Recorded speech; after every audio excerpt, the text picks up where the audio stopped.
पूर्णांक संख्या या धड्यावरील या व्हिडिओमध्ये आपण पूर्णांक संख्येची बेरीज संख्या रेषेशिवाय कशी करता येईल याचा विचार करू। त्यासाठी आपण प्रथम एक उदाहरण घेऊया आणि त्यासाठी एक संख्या रेषा।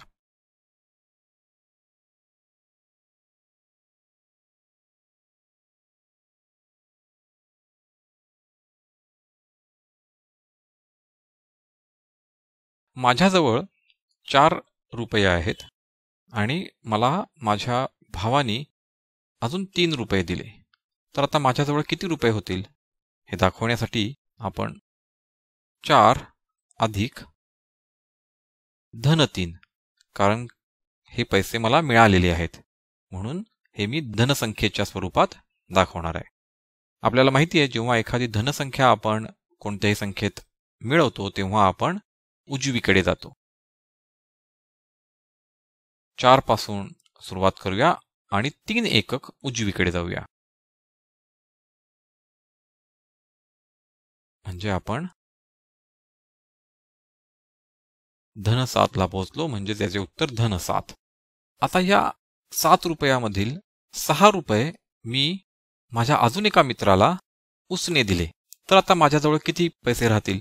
त्याकरता आपल्याला दाखवायला लागेल माझ्याजवळ आहेत धन 7 आणि त्यातील मी 6 रुपये हे दुसऱ्याला दिले म्हणजे माझ्याकडून ते निघून गेले, म्हणजेच ते ऋण संख्येने दाखवणे गरजेचे आहे, म्हणजे धन 7 अधिक ऋण 6।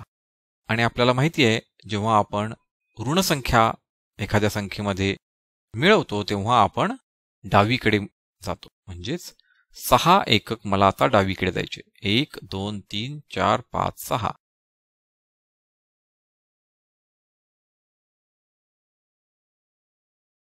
आणि मी पोहोचलो धन 1 ला। हे झालं माझे। आता माझ्या मित्राच्या परिस्थितीचा विचार करू। त्याने 2 रुपये एका मित्राकडून उसने घेतले होते। उसने घेतले, कर्जाऊ घेतले, म्हणजे ती संख्या ऋण संख्या झाली, म्हणजे त्याच्याकडे आता ऋण 2 इतके पैसे आहेत। आणि त्यानंतर त्याने अजून एका मित्राकडून अजून 3 रुपयाचे कर्ज घेतले, म्हणजेच कर्ज किंवा उसने पैसे हे ऋण संख्येने दाखवतो, म्हणजेच उणे 3। आपल्याला माहिती आहे, जेव्हा आपण ऋण संख्या एखाद्या संख्येत मिळवतो तेव्हा आपण डावीकडे जातो, म्हणजेच ऋण 2 वरून आपल्याला 3 एकक डावीकडे जायचे, म्हणजे आपण पोहोचलो उणे 5 ला। माझ्या त्या मित्राला त्याच्या वडिलांनी 10 रुपये दिले। त्याच्याजवळ होते उणे 5 आणि त्याच्या वडिलांनी दिले 10 रुपये दिले म्हणजे ते धनसंख्या। आता त्याच्याजवळ किती रक्कम राहिली? आपल्याला माहिती आहे की धनसंख्या आपण जेव्हा मिळवतो तेव्हा आपण उजवीकडे जातो। 10 एकक आपल्याला उजवीकडे जायचे। 1 2 3 4 5 6 7 8 9 10, म्हणजे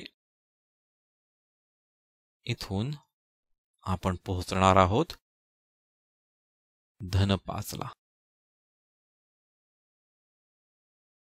आता जर आपण ही चारही उदाहरणे, ही चारही गणित आपण जर पाहिलीत आणि त्याचा जर सखोल अभ्यास केला तर आपल्या असं लक्षात येतं की जेव्हा आपण समान चिन्ह असलेल्या संख्यांची बेरीज करतो, इथे 4 ला कोणतेही चिन्ह नाही, म्हणजेच त्याला अधिक चिन्ह आहे, आणि दोन्ही संख्या ह्या धनसंख्या आहेत, समान चिन्ह असलेल्या संख्या आहेत।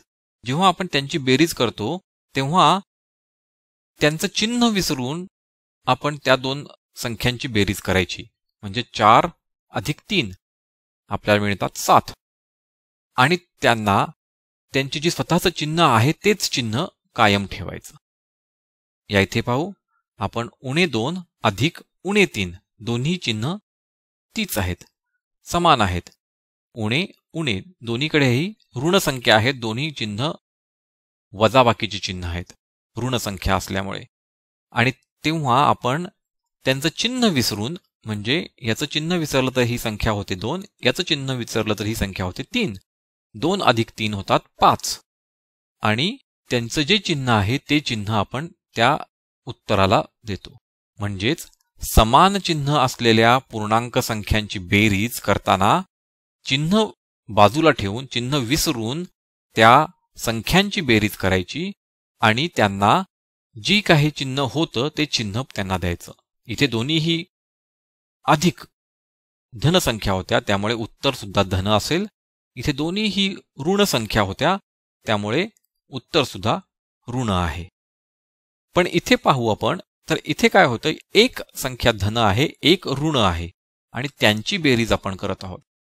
अशा वेळेस त्यांची चिन्ह विसरायची आणि असलेल्या दोन संख्यातील मोठ्या संख्येतून लहान संख्या वजा करायची. आपण या इथे पाहतो, तर या इथे 7 आणि 6 हे अंक मिळतात.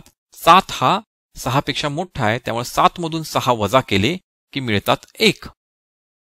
आणि त्या एकाला चिन्ह कोणतं द्यायचं, तर जी संख्या मोठी आहे, 7 आणि 6 मध्ये कोण मोठा आहे, 7, आणि 7 चे चिन्ह काय आहे, धन. त्यामुळे उत्तराला सुद्धा धन चिन्ह मिळेल.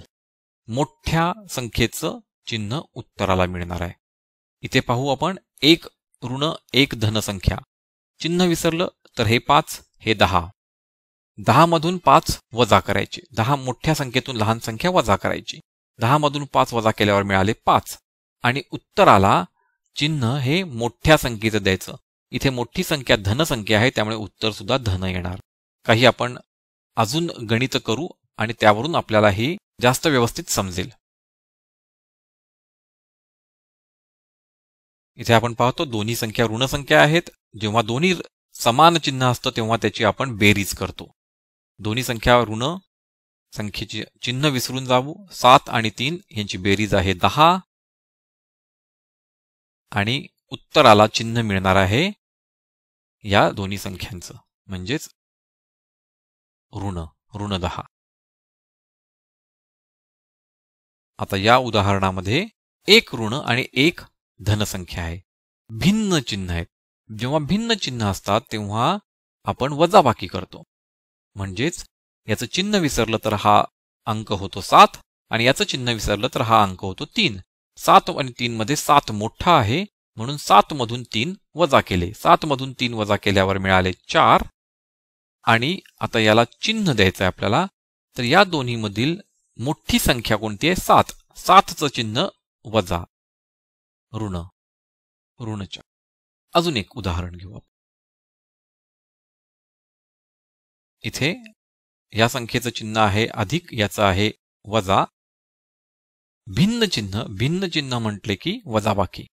मोठी संख्या 9, लहान संख्या 5. 9 मधून 5 वजा केले की मिळतात 4. आणि मोठ्या संख्येचं चिन्ह हे उत्तराला मिळणार. त्यामुळे मोठी संख्या 9 आहे त्याचं चिन्ह आहे वजा 4 किंवा ऋण 4. ऋण 13 अधिक धन 17. यामध्ये भिन्न चिन्ह म्हटले की वजाबाकी करताना मोठ्या संख्येतून लहान संख्या वजा करायची. 17 मधून 13 वजा केले की उत्तर आलं 4. उत्तराला चिन्ह मिळणार आहे मोठ्या संख्येचं. मोठी संख्या याच्यात आहे 17. 17चं चिन्ह आहे अधिक, त्यामुळे उत्तर हे धन 4. हा व्हिडिओ संपण्यापूर्वी आपण या व्हिडिओमध्ये काय शिकलो हे पाहून घेऊ. या व्हिडिओमध्ये आपण शिकलो की संख्या रेषेशिवाय पूर्णांक संख्येची बेरीज कशी करायची.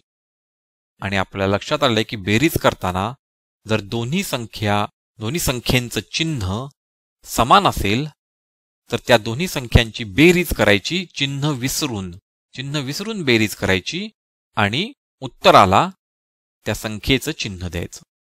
जर दोन्ही संख्या भिन्न चिन्हाच्या असतील तर त्या दोन्ही संख्यांची वजाबाकी करायची. त्यातील मोठ्या संख्येतून लहान संख्या वजा करायची आणि जे उत्तर येईल त्याला त्यातील मोठ्या संख्येचं चिन्ह द्यायचं. पुढील भागात आपण पूर्णांक संख्येची वजाबाकी या विषयावर थोडी चर्चा करू. पुन्हा भेटू. तोपर्यंत नमस्कार. पूर्णांक संख्या धड्यावरील हा शब्दकोश. नैसर्गिक संख्या, नॅचरल नंबर्स. पूर्ण संख्या होल नंबर्स, पूर्णांक संख्या इंटिजर्स, ऋण संख्या निगेटिव्ह नंबर, धन संख्या पॉझिटिव्ह नंबर, विरुद्ध संख्या ॲडिटिव्ह इनव्हर्स. आम्हाला खात्री आहे तुम्हाला हा व्हिडिओ आवडला असेलच. तर मग लाईक करा, सबस्क्राईब करा आणि तुमच्या मित्रांबरोबर शेअर सुद्धा करा. आमचे इतर व्हिडिओज पाहण्यासाठी खालील व्हिडिओ लिंक्सवर क्लिक करा.